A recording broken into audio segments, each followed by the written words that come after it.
Entonces, pues, como dijo Brenda, voy a presentar el tema en el cual estoy dedicando mi investigación, que es el estudio de pulsares y estrellas de neutrones. Pues el plan de mi plática les voy a describir brevemente qué es una estrella de neutrones o lo que imaginamos o fantaseamos de lo que es. Luego voy a describir brevemente los pulsares, que son su manifestación más conocida. Voy a hablar brevemente de supernovas, que es el evento que produce una estrella de neutrones. Cuando tenemos lo que es pues, esta estrella, pues la pregunta es de dónde viene, cómo es posible fabricar algo tan exótico. Y después voy a hablar un poco brevemente de campos magnéticos, porque estas estrellas tienen campos magnéticos enormes. Entonces, para tener una idea de lo que es, voy a describir varios tipos de campos magnéticos para que lleguemos a entender qué es un campo magnético de veras, como entendemos allá. Y finalmente terminaré con una de las manifestaciones también muy interesantes de esas estrellas de neutrones cuando está en un sistema binario con una estrella compañera. Entonces, déjame brevemente describir nuestro entendimiento o desentendimiento de qué es una estrella de neutrones. Entonces, aquí donde estamos, pues es una imagen de Google Maps. Es el Valle de México, la Ciudad de México. Aquí ven el Popocatépetl, el Iztaccíhuatl, el Pico Orizaba en el fondo. De hecho, aquí en la esquina de la Sierra Negra hay un nuevo detector observatorio de fotones de altas energías, HAWC, que acaba de entrar en función hace poco, que es no solamente el más grande del mundo, es el único de su estilo en el mundo. Pero bueno, aquí estamos en la Ciudad de México y pues aquí está una estrella de neutrones y esta escala es exactamente el tamaño real de una estrella de neutrones. Tiene un diámetro de 25 kilómetros. Esto es más chico que la Ciudad de México, pero sorpresa, tiene una masa entre 1 y 2 veces la masa del Sol. Entonces imagínense, el Sol tiene 600.000 kilómetros de radio. Si la Tierra estuviera en el centro del Sol, la Luna estaría a medio camino hasta llegar a la superficie. Cuando vemos la Luna, el Sol está todavía mucho más grande que esto. Y una estrella de neutrones pues es un objeto inmenso, 25 kilómetros de diámetro, pero puede tener una masa 2 veces más grande que la del Sol. Entonces, ¿qué significa esto? Esto significa que la densidad en el centro de estas estrellas puede alcanzar o hasta rebasar 10 a la 15 gramos por centímetro cúbico, es decir, 1 seguido de 15 ceros. Entonces, si lo queremos meter en términos más comprensibles, esto quiere decir que la densidad es de 1.000 millones de toneladas por centímetro cúbico. 1.000 millones de toneladas tampoco, que pones muchas toneladas. Bueno, por eso puse el Valle de México. Aquí hay pues millones de edificios, de casas, de carreteras, de tubos de metro, de puentes, del segundo piso del periférico. Si estimamos cuánta material el ser humano ha creado y construido en este Valle de México, tomamos todo esto, llega apenas a 1.000 millones de toneladas.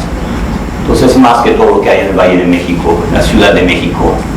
En otras palabras, una cucharita de materia de estrella de neutrones pesa más que todos los edificios de la Ciudad de México. Entonces, bueno, básicamente es un insulto. Yo, no, por favor, no. Sí, así es. Entonces, bueno, esto es la misma idea, pero ahorita nosotros estamos aquí, cada UNAM, gloriosamente el estadio de los Pumas. Entonces, aquí una estrella de neutrones, viene a camino de la UNAM, porque aquí la estamos estudiando. Lo que pensamos de que está hecho, pues en la superficie tiene una atmósfera como cualquier planeta, como cualquier estrella, hay gas en la superficie. Si uno penetra por debajo de la superficie, este gas está cada vez más comprimido y finalmente forma un líquido. Entonces está cubierta de un océano básicamente que puede tener 5 a 10 metros de profundidad. No les recomiendo ir a nadar en este océano porque prácticamente está a temperatura de varios millones de grados. Y además, si uno tiene la mala idea de aterrizar, de neutronizar sobre una estrella de neutrones, la gravedad es tan enorme que quedará uno inmediatamente aplastado y reducido al espesor de una hojita de papel. La gravedad es miles de millones de veces más fuerte que la gravedad de la Tierra. La masa es 2 veces la masa del Sol, y es tan chiquita que de hecho es el límite de lo que la materia aguanta antes de colapsar en un hoyo negro. Entonces no se les recomienda acercarse. Pero bueno, ponemos un dibujito, pues la traemos por acá. Sí, es un dibujito, no es una verdadera. Ok, entonces le corto una rebanadita de pastel y lo que hay ahí adentro. Entonces debajo de esta superficie con una atmósfera de gas, un océano líquido, cuando se comprime todavía más la materia, se cristaliza y forma una corteza metálica, básicamente mucho más duro que el acero más duro que conocemos. Esta corteza metálica tiene como 1 kilómetro de espesor. Y abajo de esta, pues quedan otros 10 kilómetros más, lo que se llama carrozo, palabra espantosa, ¿no? En inglés se dice core, entonces a veces se traduce núcleo, pero me dicen que la traducción real, según el diccionario de su Alteza allá en Madrid, es el carrozo. No suena a la Bella Durmiente, pero es así. Desde que la densidad allá es superior a la densidad de los núcleos atómicos. Nosotros hemos hecho de átomos, el átomo básicamente está vacío, en el centro hay un núcleo chiquitito, y estos núcleos tienen densidad de 2.8 por 10 a la 14 gramos por centímetro cúbico. Entonces en realidad estamos hechos de materia que pesa 280 millones de toneladas por centímetro cúbico, es la materia de la cual estamos hechos, y mucho vacío. Entonces una estrella de neutrones básicamente es lo mismo, pero ya no hay vacío, todos los núcleos están pegados. Es como si fuera un núcleo atómico enorme del tamaño de una ciudad. Entonces uno se pregunta, bueno, ¿qué diablos va a estar hecho la materia, esas densidades? Pues hay muchas hipótesis. Una propuesta hace muchos años y que probablemente la hemos comprobado hace 3 años, es que esta materia ya se vuelve en estado superfluido. Entonces como el estado más exótico de la materia, y pues cae bien, porque esta cosa es lo que va, se comprime un poco y se va en un hoyo negro, ¿no? Entonces tiene que hacer algo loco antes de desaparecer, y aparentemente sí forma un superfluido. De hecho, esto fue postulado ya en 1959 por un físico nuclear soviético. Era una especulación total y hubo muchísimos trabajos, y aparentemente esto producimos una evidencia observacional de esto por el enfriamiento de una estrella de neutrones que les voy a describir más adelante. ¿Qué número? Creo que ya estamos 3, ¿no? ¿Perdón? Estamos a 3. Sí, a 3. Sí, pues he dado docenas de prácticas sobre esta superfluidez allá. Digo que a veces me lo creo, a veces no. Básicamente los días pares me lo creo y los días impares no me lo creo. Hoy no. Habrá que esperar 10 o 20 años para que se confirme. Bueno, entonces esto es el dibujo de Walt Disney de una estrella de neutrones. Ahorita, ¿cómo se ven? Pues la primera evidencia de su existencia vino de los pulsares. Y aquí es el descubrimiento del primer pulsar, que fue hecho por un estudiante de doctorado, Jocelyn Bell, en 1967. Esto era su radiotelescopio. Si han visto radiotelescopios, os lo voy a enseñar luego, no se parece a uno, pero sí son antenas que detectan ondas radio.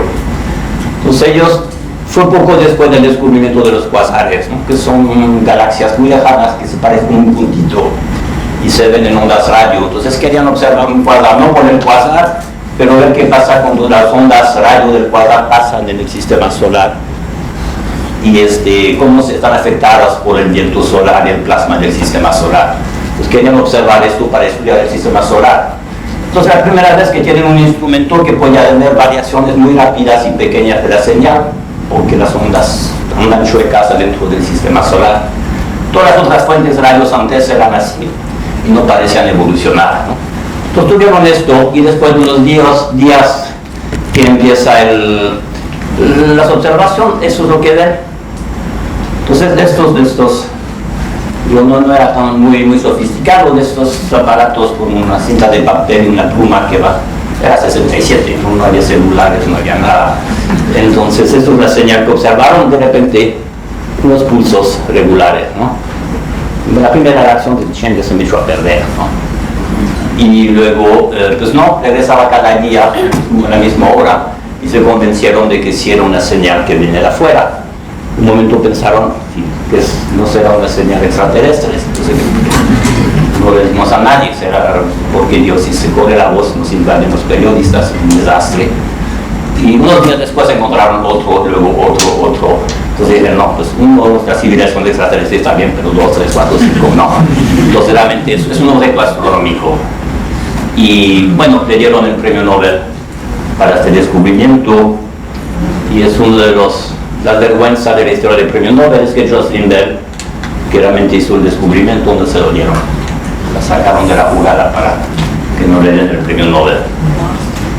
Hubiera podido ser peor, porque parece luego que alguien dio esta señal unos meses antes, pero como le hay un investigador confirmado, un estudiante que son estúpidos, el investigador le pegó al aparato y la señal se fue. Igual se perdió el premio Nobel. No le peguen a los aparatos. Bueno, eso es uno de los descubrimientos de veras, el más grande que hay en el mundo ahorita, que se usan para descubrir pulsares. Es una antena parabólica, como las antenas de Sky que uno tiene en su casa. Yo no, pero algunos sí. Tiene 100 metros de diámetro. Entonces son telescopios enormes que permiten detectar fuentes muy, muy débiles. Y con este y otros instrumentos ya se han descubierto a la fecha casi 2500 pulsares. Entonces déjame enseñar uno. Eso es otra vez un dibujito de Walt Disney, pero que nos representa una estrella de neutrones que produce este haz de radiación que va dando vuelta, y cada vez que el haz apunta hacia nosotros recibimos un bip, y son perfectamente periódicos. Pues la periodicidad de estos bips es el periodo de la rotación de la estrella. Y aquí un pulsar súper famoso, que es la nebulosa del Cangrejo, y estos dos puntitos en el centro, el de arriba a la izquierda, no a la derecha, perdón, abajo a la derecha, es un pulsar. Tiene un periodo de rotación de 11 milisegundos, o sea, hace como 33 vueltas por segundo. El más rápido que conocemos da 715 vueltas por segundo. Este es de los más rápidos también, pero no tanto. Son 33 fotos, entonces cada uno a 1 milisegundo de intervalo, y ven que la estrella de abajo a la izquierda se prende, de repente aparece, se vuelve a aparecer, desaparece. Entonces en este caso hay dos haz de radiación y los dos apuntan hacia nosotros, ¿no? Estamos en la orientación en el ecuador, que nos pega 2 veces por vuelta. Pero bueno, la mayoría de los pulsares no se ven con un telescopio óptico, a diferencia de estos, se observan principalmente en el rango de ondas radio. Entonces déjenme ver un resumen del espectro electromagnético. Entonces todo tipo de radiaciones que llamamos, que están hechos de partículas que se llaman fotones, o son ondas electromagnéticas, dos maneras de describir el mismo fenómeno. Entonces lo que vemos con el ojo en el centro de este espectro es la luz visible, desde el rojo, que son fotones de baja energía, hasta el azul, el violeta, que son los fotones de más alta energía. Pero también hay fotones de energía más baja, un poco más bajo que el rojo son los infrarrojos, y si vamos todavía a más bajas energía, pues corresponden a las ondas milimétricas y las ondas radio. Entonces ahí es donde detectamos la mayoría de los pulsares con esta radiación de muy baja energía, pero fácil de detectar con anterotas de 100 metros de diámetro. Si vamos del otro lado, los fotones de más alta energía, los azules y violeta, si seguimos, llegamos a los ultravioleta, esos ya son medio peligrosos, son los que producen cáncer en la piel, que tienen muchísima energía. Si seguimos más adelante, encontramos, esto no, me equivoqué de botón, ya. A más altas energías todavía los rayos X, los que se usan para hacer placas de rayos X, que tienen mucha energía y tratas en nuestro cuerpo, y así se puede ver los huesos, los órganos, y si seguimos a todavía mucho más alta energía, son el mismo tipo de partículas, pero son bombazos, son los rayos gamma de alta energía. Y les decía, este observatorio que está en la Sierra Negra está dedicado a estudiar, detectar rayos gamma los más energéticos que hay en el universo, que también es la pregunta de dónde chingado vienen. Son, cada uno es una bomba casi. Entonces déjame hablar un poquito de lo que vemos en rayos X. Entonces estos rayos X no se observan en la Tierra porque por suerte la atmósfera los absorbe, si no estaremos rostizados desde hace mucho tiempo. Entonces se observan en un observatorio, el satélite, ¿no? Es uno de los más famosos, Chandra, que es una abreviación de Chandrasekhar, que es un astrofísico, era un astrofísico hindú, hizo trabajos importantísimos sobre hoyos negros, enanas blancas, astrofísica de altas energías. Entonces siempre le dan a los satélites el nombre de alguien famoso después de lanzarlo. Antes le dan un número, cuando lo lanzan, que no se cae corriente en el océano, que el satélite funciona, le dan el nombre de alguien. No antes, porque a veces falla. No quieren que Chandra Einstein se vaya al fondo del mar. Entonces aquí viene Chandra, eso es la imagen de otra vez el cangrejo que le enseñé con este pulsar. Entonces aquí es una imagen en el óptico con el telescopio espacial Hubble. En el centro se ven los dos puntitos que le enseñé, entonces uno de ellos es la estrella de neutrones. Eso es lo que se observa cuando se observa exactamente este mismo lugar, pero en rayos X. Pues algo bastante distinto. Vemos dos chorros de materia saliendo y algo como un toro que tiene una estructura extraña. Entonces piensa ver esto, que estos chorros que salen marcan el eje de rotación de la estrella de neutrones, del pulsar, y esos son toros de materia de plasma que están poco a poco eyectados por el pulsar. Y eso es una superposición de la imagen en el óptico, esta y la de rayos X, ¿no? Entonces vemos esta campanita en el centro y los chorros saliendo. Y aquí una animación, entonces esto es lo mismo que en azul, pero son varias imágenes tomadas durante 7 meses. Hasta vemos la materia, el plasma producido por el pulsar que se va escapando en el plano del ecuador. Y aquí es lo mismo en el óptico, pues hasta en el óptico vemos esto. Y esa es una simulación numérica que representa como toros de materia, de campo magnético que rodea la estrella. La siguiente se lo muestro en más detalles. Materia que fluye y un chorro de radiación de plasma que se eyecta a lo largo del eje de rotación. Entonces esta es la maquinaria de un pulsar en acción. Otro dibujo hacia la Walt Disney. Entonces aquí sería la estrella de neutrones, su eje de rotación, esta cosa está dando vueltas y tiene un campo magnético que estaba estas 2 o 3 líneas aquí, igual como la Tierra tiene un campo magnético multipolar, ¿no? Entonces imagínense que esta cosa va rotando muy rápido, esta magnetosfera se llena de plasma, prácticamente son electrones y positrones, que es la antipartícula del electrón, que se fabrican, se producen adentro de la magnetosfera. Parte de esto se va en el ecuador, que es lo que vemos fluyendo acá, ¿no? Y otra parte puede salir a lo largo del eje de rotación, que sería acá, ¿sí?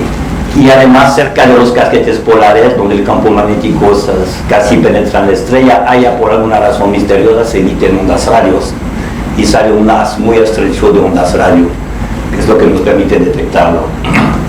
Y eso es frustrante porque hace 40 años que se descubrieron esto y todavía no se sabe por qué emiten ondas radio. Es algo tremendamente difícil de modelar y de entender los detalles de dónde vienen, pero el punto es que están y nos permiten descubrir estrellas de neutrones. Entonces, está bien. Ok, entonces bueno, esa es nuestra idea de un pulsar y de una estrella de neutrones. Ahorita la pregunta de dónde vienen. Bueno, está de que te probadísimo ahorita que vienen de supernovas. De hecho, estas supernovas, bueno, hay novas. Novas son estrellas que explotan y que dejan de explotar y que explotan otra vez. Entonces son estrellas que de repente aparecen en una constelación de vengan de estrella nueva. Pues duran unos días, unas semanas y después desaparece y se llaman estrellas novas.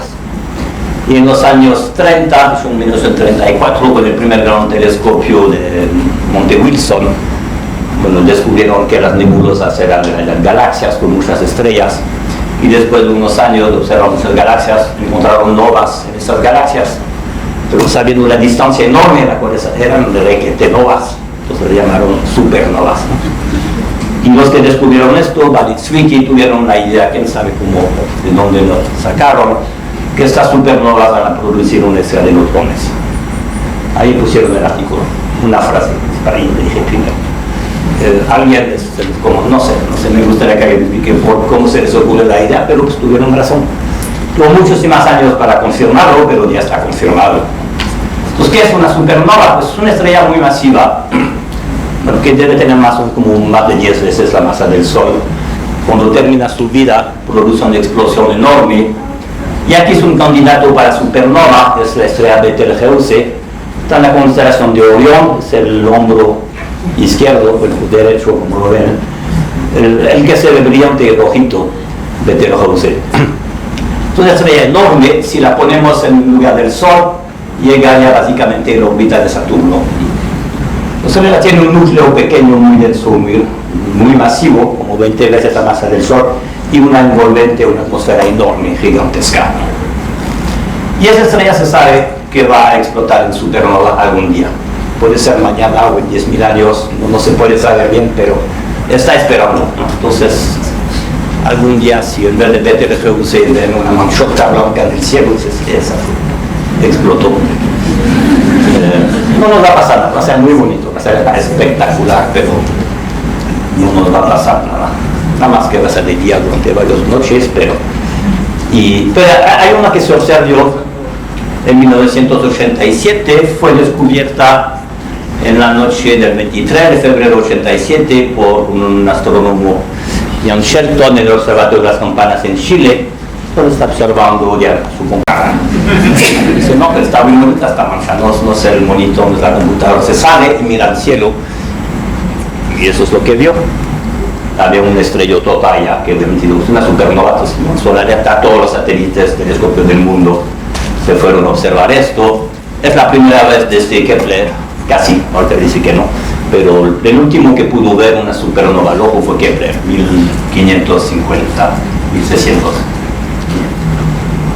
654. Entonces la primera vez que se veía una supernova. Se ven decenas, centenares cada año, pero en galaxias muy remotas con telescopios poderosos. Esa se veía al ojo. Y como esta región del cielo era muy estudiada, pues tenía una foto de cómo estaba antes. Y aquí está este punto blanco, es la estrella que explotó. Y meses después, cuando el show terminó, que se podía ver ya lo que pasaba, se vio que esta estrella ya no existía. Pues fue la confirmación, ya se sabía, no había duda, pero pues fue la confirmación que se ve. Vimos una estrella, Vagabund, y ya no había estrella, y nació una estrella de neutrones. Se supone, todavía no le hemos visto la estrella de neutrones, pero se supone que allá nació una estrella de neutrones. Entonces, después de una explosión de estas, si se observa siglos o miles de años después, eso es lo que se ve. Se ve muy bien en rayos X. Estos son dos remanentes de supernova, Vela y Puppis A. Están en rayos X por el satélite Rosat. Entonces esa es la burbuja de material eyectado por la supernova, que está a varios millones de grados Kelvin, que se expande a velocidades de miles de kilómetros por segundo. Y en el centro se ve un punto brillante, eso es un pulsar, que se ve como un pulsar en rayos, se ve en óptico, en rayos gamma. Está pulsando este objeto. Y atrás hay otra burbuja que cuando se ve con más detalles, resultó que en el centro también hay un puntito blanco que resultó ser una estrella de neutrones. Y esta sorpresa no es un pulsar.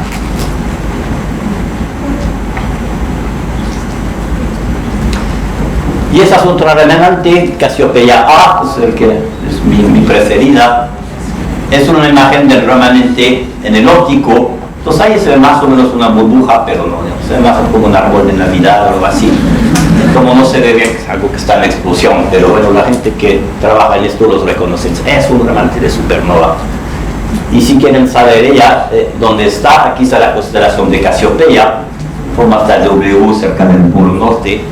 Entonces si van del lado derecho de la W, un poquito más allá hay una mancha negra, no van a ver nada, pero allá en esta mancha negra es donde está este remanente, con un buen telescopio se ve. Y los distintos colores corresponden a la emisión de distintos tipos de átomos, y se confirma de esto que proviene de una estrella muy masiva que explotó. Estas estrellas masivas van fabricando elementos pesados y vemos en los remanentes de esa explosión que ahí están estos elementos de los cuales estamos hechos, los ánimos de una supernova. Y eso es genial porque es el más joven que se conoce. Se puede ver su expansión. De hecho, 2 observaciones con el telescopio espacial a 6 meses de intervalo permiten ver que todos los filamentos se están moviendo para afuera. Se ve literalmente que la cosa está explotando. Bueno, explotó y se está expandiendo. Y esto da más o menos que debe haber ocurrido la explosión hace unos 300 años. Y resulta que hubo probablemente una observación de John Flamsteed, que era el primer Royal Astronomer de Su Majestad de Londres, un contemporáneo de Newton, y él observó una estrella en Casiopea, en esta constelación Justitoria. Observó una estrella algún día y nadie la había visto antes y nadie la volvió a ver. Pues luego la borró en su catálogo, si me equivoqué. Pero bueno, ahorita sabemos que está el remanente, y fue una estrella que pesaba que tenía una masa de entre 20 y 25 veces la masa del Sol. Y ahora déjame enseñarle, aquí esto, ya, otra vez el mismo, Casiopea A, esta vez en rayos X, con Chandra, el satélite que lo enseñé antes, y allá aparecen varios colores en esta imagen de rayos X. Y aquí está un espectro, se ven los picos de emisión en varios colores que se asocian con distintos tipos de átomo. Vemos allá en varias veces la masa del Sol de materia, de oxígeno, de neón, magnesio, silicón, sulfuro, argón, calcio, fierro. Esto es una confirmación brillante de que esas estrellas masivas fabrican la materia de la cual estamos hechos, y en esas explosiones esta materia se expulsa en el espacio, forma nubes, se vuelven a formar estrellas, planetas y bichos humanos algún día. Somos polvos de estrellas. Salimos algún día, nuestros átomos estaban en una nube de estas. Entonces vamos a enseñar una simulación que debe venir con sonidos, espero que funciona, bueno, no una simulación, una animación de esta explosión. Por ahí está.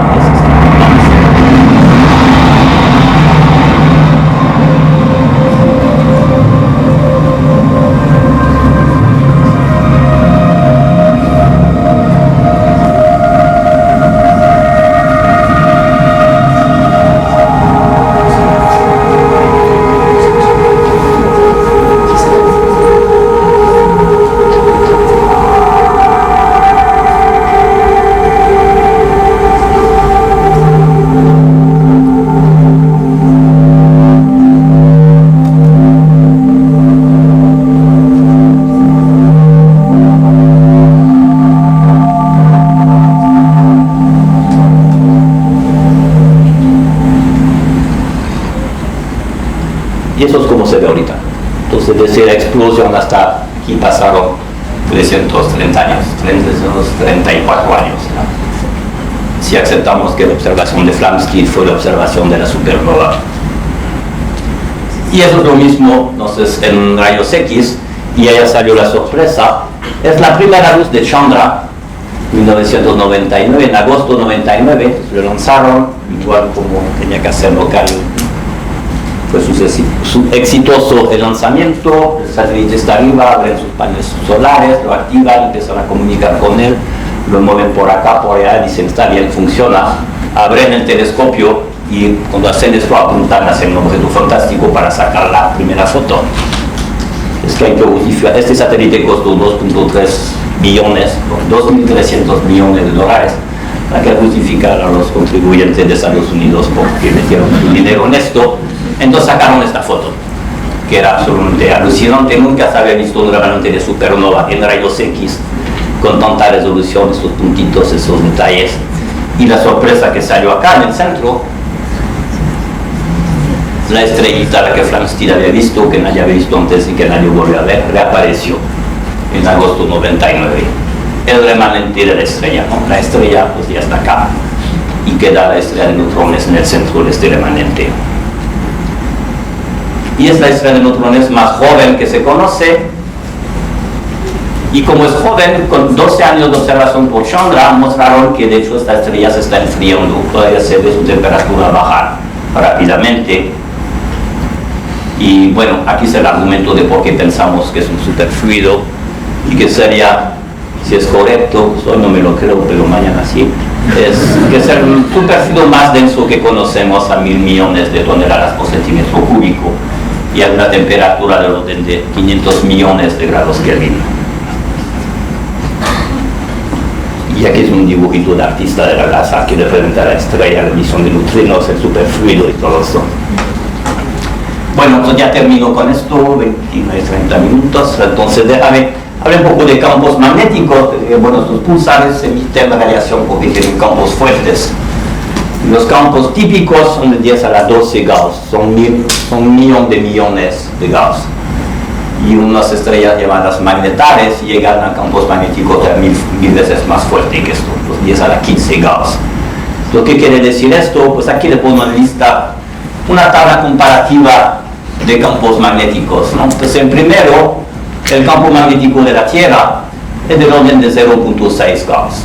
Entonces, 1 Gauss es el orden de magnitud del campo magnético de nuestro planeta, ¿no? Un campo 100 veces más fuerte, 100 Gauss, pues básicamente es el campo magnético que tienen los imanes como pega en el refrigerador, ¿no? 100 veces más fuerte que el campo magnético de la Tierra. Si quiero ir todavía 100 veces más, vamos a 10 a la 4 o 10.000 Gauss. Eso es el campo magnético que tendríamos en las manchas del Sol, o es el campo magnético que producen los electroimanes en los aparatos de imagenología de resonancia magnética nuclear, ¿no? Llegan a 10.000 Gauss. Eso es el campo magnético más fuerte que un ser humano puede experimentar en su vida. Ojalá no, porque no es agradable ir allá adentro, pero bueno, ahí son los más fuertes. El campo más fuerte que se puede producir en laboratorios, como 5 por 10 a la 5 Gauss. Son 500.000 Gauss, medio millón de Gauss, y está del Guinness Book of Record, Guinness World Record Book, ¿no? Este campo magnético más fuerte, estable, persistente. Pudieron hacer más, aquí va, llegaron hasta 1 millón o hasta casi 10 millones de Gauss, aquí es el experimento que lo produce. Entonces es el campo más fuerte que para una estrella de neutrones completamente despreciable. El campo, la de veras son 1 millón de veces más fuerte que esto, pero es un experimento que se autodestruye, ¿no? Es lo más fuerte que se puede, más no todavía no se ha podido. Bueno, y estrellas se llaman enanas blancas, que tienen campos magnéticos que llegan todavía al factor 1000 arriba de esto. Hay pulsares muy viejos que ya su campo magnético decae muchísimo y tienen un campo que solamente del orden de 10 a la 8, 10 a la 9, ¿no? Entre 100 y 1000 millones de Gauss. Y el pulsar típico, como el del cangrejo, que llegó el de Vela, estos tienen campos del orden de 1 millón de millones de Gauss. Y los magnetares alcanzan un campo todavía 1000 veces más fuerte. Y dicen que teóricamente el campo más fuerte que puede existir sería hasta 10 a la 24 Gauss, es 1 millón de millones de Gauss. Pero bueno, eso es teoría. ¿Qué estoy haciendo? Me voy atrás. Sí. Bueno, eso era un magnetar. Entonces, 2 o 3 comentarios de qué son estos magnetares. Esos son los campos más fuertes que se han identificado en el universo. Entonces, si tomo una estrella de neutrones aquí, el campo magnético pues quiere distorsionar la materia, va jalando de su lado, y en este caso son tan fuertes que llegan a prácticamente romper hasta una estrella de neutrones, la pueden romper. Y lo que pasa en este momento, aquí será una imagen de su campo magnético regular. El momento que se tuerce la estrella por el campo magnético, se tuerce la magnetosfera, y aquí es una simulación de lo que debería pasar, que inmediatamente arranca plasma y produce una explosión enorme. Y esas explosiones se ven periódicamente en los magnetares. Hay como 2 docenas identificados hasta la fecha, magnetares que reciben campos muy fuertes, y la mitad de ellos han tenido explosiones. 3 de ellos han tenido super destellos de rayos gamma. Uno de ellos fue tan fuerte que no se sabe qué tan fuerte fue, porque todos los satélites que pueden detectar sobre ellos apagaron por seguridad para no quemarse. Y 3 segundos después de la detección se dio el eco, se dio el claro de luna del destello, que los rayos gamma llegaron a la luna, rebotaron y volvieron a pasar, y se detectó una segunda vez la reflexión del destello de esto. Y es un objeto que está como a 10.000 años luz de acá. Entonces, cuando el campo magnético es muy fuerte y cuando se enoja, es espectacular. Pero esta imagen, bueno, ya están alucinando otra vez. No, que se ven cosas así parecidas en el Sol. No tan fuerte el campo magnético, pero aquí vemos bucles de campo magnético con la superficie del Sol y vemos que la base de este campo magnético fuerte se pone muy caliente y va jalando plasma que rellena estas bucles de campo magnético, son las protuberancias, ¿no? Aquí también se ven dos manchas solares, pues aquí hay un bucle de campo magnético que sale y que entra del otro lado, pero no se ve el bucle, solamente se ven los pies del bucle donde está anclado en el Sol, ¿no? Y aquí es lo mismo, pero no se ven los pies, pero sí se ve el bucle, ¿no?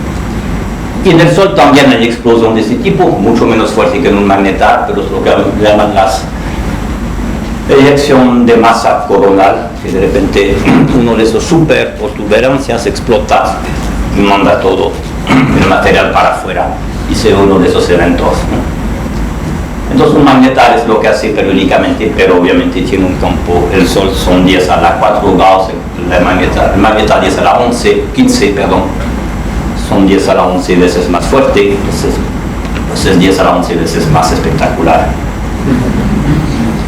Ok, pues ya casi termino con mi tabla de campos magnéticos. Y déjame terminar con un último tipo de escenarios donde encontramos estrellas de neutrones. Estudiamos son pulsares en muchos casos y no son aisladas, son sistemas binarios. Es una estrella de neutrones que tiene una compañera. Y aquí veo una imagen del centro de nuestra galaxia. Eso tal como se ve la Vía Láctea, el centro está por acá. Pues hay nubes de gas y de polvo que hacen que no vemos directamente del óptico el centro de la galaxia. Y aquí también es la Vía Láctea como se ve en el Observatorio Astronómico Nacional en San Pedro Mártir. Y eso es una imagen del centro de la galaxia en rayos X. Entonces en rayos X la materia es mucho más transparente y se ve directamente el centro de nuestra galaxia, que está aquí, ¿no? Y se supone que en el centro también hay un hoyo negro, y todos estos puntos brillantes que ven aquí, y otra vez parece un árbol de Navidad, son binarias de rayos X. Son una estrella de neutrones o un hoyo negro con una compañera, y el objeto compacto, estrella de neutrones o hoyo negro, va jalando materia de la compañera. Esta materia cae en el hoyo negro o en estrella de neutrones, se calienta a millones de grados Kelvin. Estos son faros de rayos X en el cielo. Algunos son persistentes, no cambian con el tiempo, y hay otras que se prenden, que se apagan. Pueden durar 3 o 4 semanas y se quedan apagados por años o meses. Y lo que pensamos entonces que son estos sistemas así, aquí viene una ilustración de la estrella compañera, una estrella puede ser parecida al Sol, por ejemplo, y aquí tendríamos una estrella de neutrones o quizás un hoyo negro, y la estrella compañera tuvo la mala suerte de estar muy cercana, entonces pierde materia por la atracción gravitacional del objeto compacto. Como el sistema, la materia no cae en línea recta porque todo está rotando muy rápido, entonces cae en curva, entonces en espiral, y forma un disco de acreción. Esta materia ya se va acercando poco a poco y finalmente cae en la superficie de la estrella de neutrones o cae dentro del hoyo negro. Y cuando hay demasiada materia que va a caer allá, resulta que no todo puede entrar, como ya empujan, y unos salen volando en el eje de rotación y se ven esos chorros de materia inyectados, ¿no? Entonces, chistoso, y eso son muy espectacular cuando el objeto compacto es un hoyo negro. Entonces, chistoso, piensa uno que el hoyo negro va a chupar todo. No. De hecho, no se puede tragar todo. Parte de la materia sale a lo largo del eje de rotación. Y aquí era una película, estaba funcionando esa. Se suponía que era una. Sí, aquí se ve una imagen de la rotación. Pues no encontré una mejor, está medio chafa, pero no sé, esa imagen del sistema, que era muy mal. El objeto compacto va jalando material de su compañera. Entonces, al caer esto cada vez más rápido, cuando llega cerca del centro, la materia da una vuelta al menos de 1 milisegundo.